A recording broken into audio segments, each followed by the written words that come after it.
करून त्या ठिकाणी भ्रष्टाचार केलेला आहे, त्याची याचिकासुद्धा काही लोकांनी कोर्टामध्ये दाखल केलेली आहे, ते सुद्धा दाबण्याचं काम त्या ठिकाणी होऊ शकतं आहे. अशा पद्धतीची भूमिका त्या ठिकाणी सुरू आहे. परंतु देव दुर्लभ जनतेने आशीर्वाद दिलेला आहे. ह्या आशीर्वादारूपी आपण काम करून त्याची खऱ्या अर्थानं सेवा केली पाहिजे.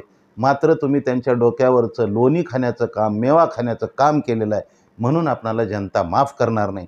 अशाच पद्धतीची परिस्थिती आज उदगीर जळकोट तालुक्यातील मतदारसंघाची निर्माण झालेली आहे. आणि मला विश्वास आहे, कारण गेल्या 10 वर्षामध्ये चहाचा अपेक्षित नसलेला सुधाकर भालेराव आज तुमच्यासमोर या ठिकाणी तुमच्या सगळ्या कामाची मालिका डिबेट करायला तयार आहे. तुम्ही चौकात तुम्ही माझ्यासोबत या आणि आपल्या कामाची यादी वाचा आणि सुधाकर भालेरावने केलेल्या कामाची यादी वाचा.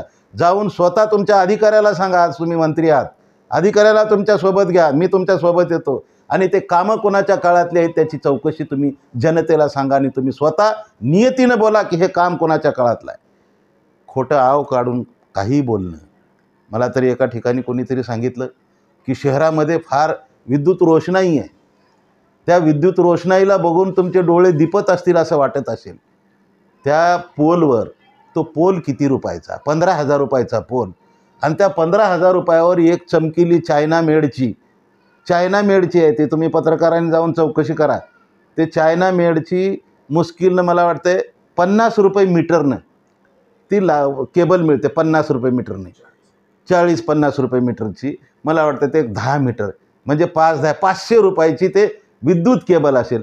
त्या 500 रुपयाच्या एका पोलला गुंडाळलेली केबलची लाईट जर तुम्हाला विकास दिसत असेल तर देव जाणे तुमच्या विचारात कशा पद्धतीचा प्रकाश असेल. अशा विचारानं माझ्या उदगीरचा विकास होण्याऐवजी भकास आणि लूटमाप करण्याचं हे पाप जर तुमच्या अंतःकरणात असेल तर हे थांबलं पाहिजे. एवढंच मला सांगायचं आहे. धन्यवाद.